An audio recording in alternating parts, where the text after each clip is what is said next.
hope you're having a blessed and beautiful day today. It is 9:13 p.m. I'm sitting outside trying to water the grass in hopes that it will cool whatever down. It'll cool it down, cool the grass down, cool the ground down, even cool the house down. It got up to 93 in the house today.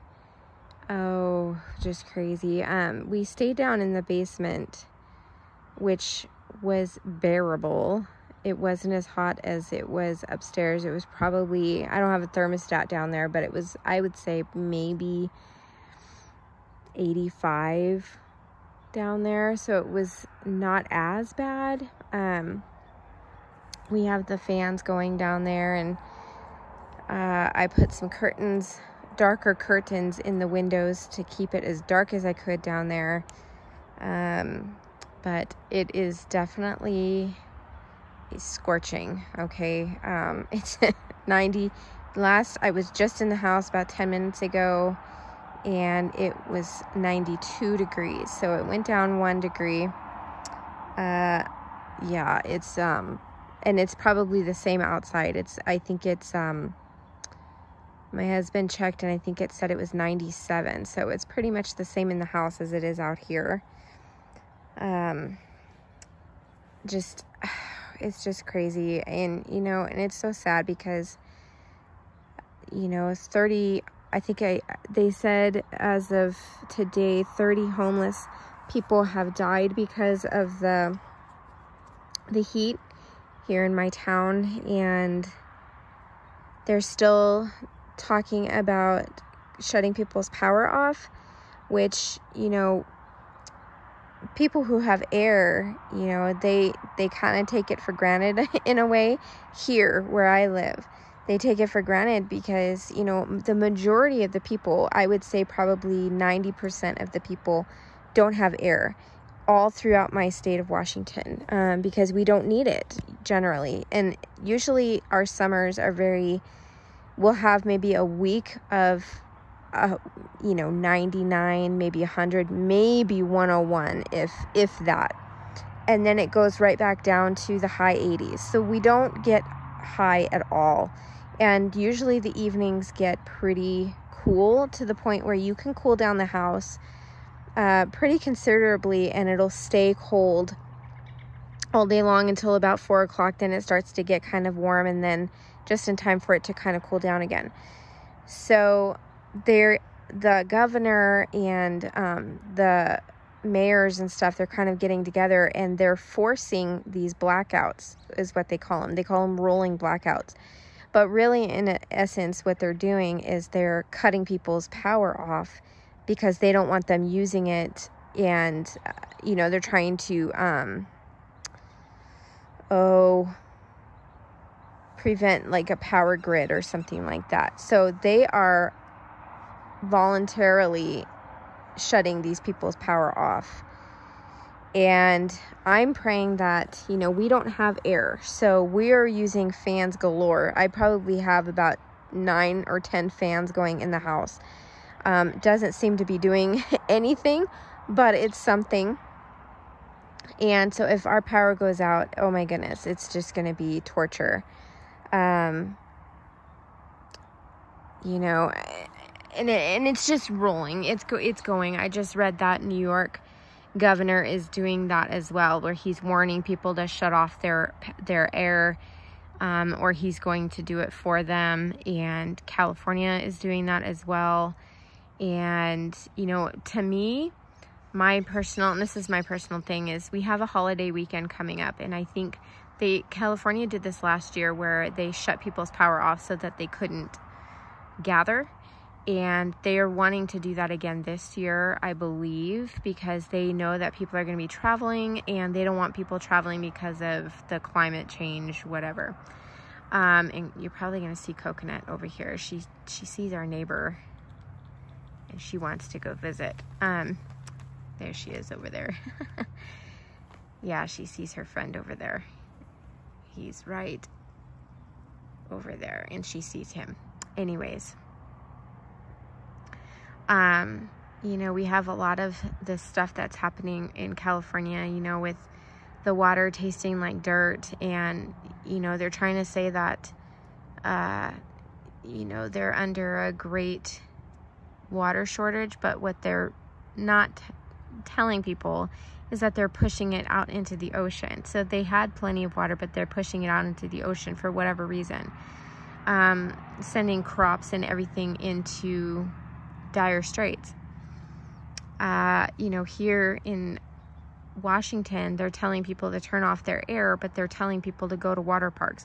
So they're not conserving water, but they want to conserve energy. Makes no sense whatsoever. You know, I mean, you would think they would want to conserve water instead of, you know, being so concerned about air conditioning. The majority of the people aren't going to be out using water in a heat like this. But, you know, now they're talking about, you know, doing the masks again, forcing people to wear masks indoors again. And because there's a quote-unquote new strain that's coming out, and I'm going to share something with you that this is just my personal point of view, but I'm just going to share it with you anyways, that this whole thing about, oh, well, there's a new strain, oh, he's coming over to visit, so you're going to see him. He's right over here. He's coming over to see her. Anyways, I forgot what, oh, there he is.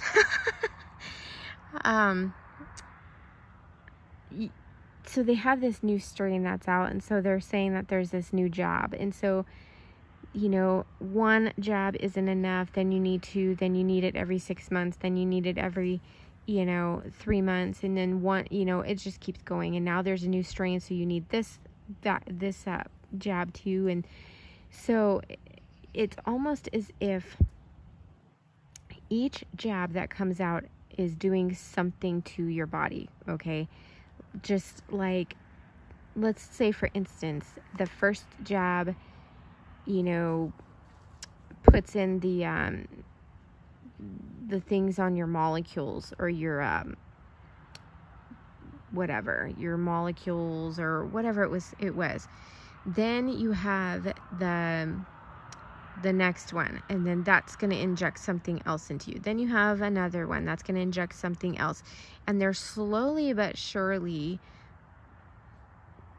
basically creating a robot. Okay, they're putting all this stuff in your body, and they're doing it in a slow increment, so that when it gets to the point of doing it for worship, let's say, that people aren't going to realize that they're doing it for worship. They're going to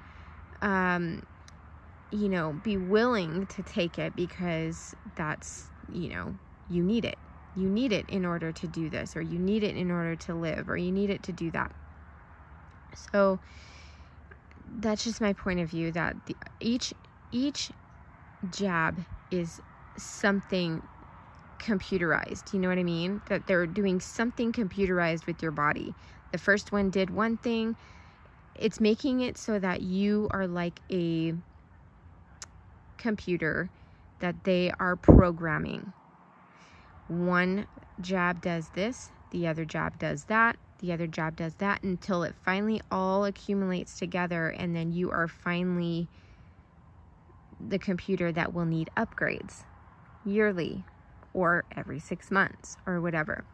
And, you know, because we can already kind of see that, where they, you know, it was this great big scare about this whole virus, you know, get out and get your jab, you know, da-da-da-da-da. And now, oh, wait, well, it doesn't matter if you're jabbed or not, you still need to wear a mask. And we're going to go ahead and you need to wear a mask in the stores again. And, oh, by the way, there's a new strain, and you need to get your new jab because the first one isn't working anymore. So you need this one over here. And, you know, you just have people that just fall in line, and they don't ask questions. They just fall in line, do what they're told. And, you know, and it's so sad. It's really sad that you don't have people that question things, and you have people that are so eager to fall in line, you know, and then get mad when people do question, you know. The evil is just abounding so much. You know, you have schools, like I read today, you have a school in Illinois that is giving Planned Parenthood pamphlets to the 8th grade kids, trying to convince them to receive an abortion without parental consent. You've got women walking around without shirts on at the pool because they feel like a man. So they're walking around topless, and it's just an excuse to walk around topless, because if you say anything, you know, about covering up, well, why do the men get to walk around topless? Is their excuse. Or I feel like a man. So then you have another one where the man was walking around without any breeches on and completely nude in a women's spa, which I've never been to a spa, but I don't recall. I've had friends that have gone, and I don't recall women walking around naked anyways. I could be wrong, but I don't know. You know, he was probably just being, you know, a perv and wanted to go into the women's spa and said, oh, I feel like a woman today, but he's really going in there, you know, to take a peek. You have people that are just, their hearts are so wicked, and they look for new ways to be wicked, and they look for new ways to pass laws that will force it upon people who don't want it, like me or you or anybody else.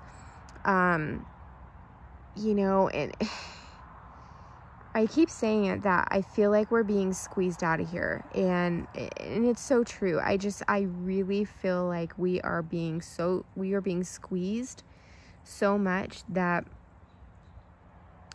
you know, it's not going to get better. It's only getting worse by the second, and anybody who thinks that it's going to get better needs to really, really take a peek and look around, because it's not getting better. It's not going to get better. And I think a lot of people think that because of the president in the United States, because of who he is, that, oh, it'll get better once President Trump gets back in office, which he's not going to. Okay, he can run, he can do whatever, he's not going to get back in. We've already seen the great big cheating scandal that's happened when he, you know, the last time. There's no way he's getting in. We may not even be here, which I pray we don't. I pray we go home today, because I'm ready to go.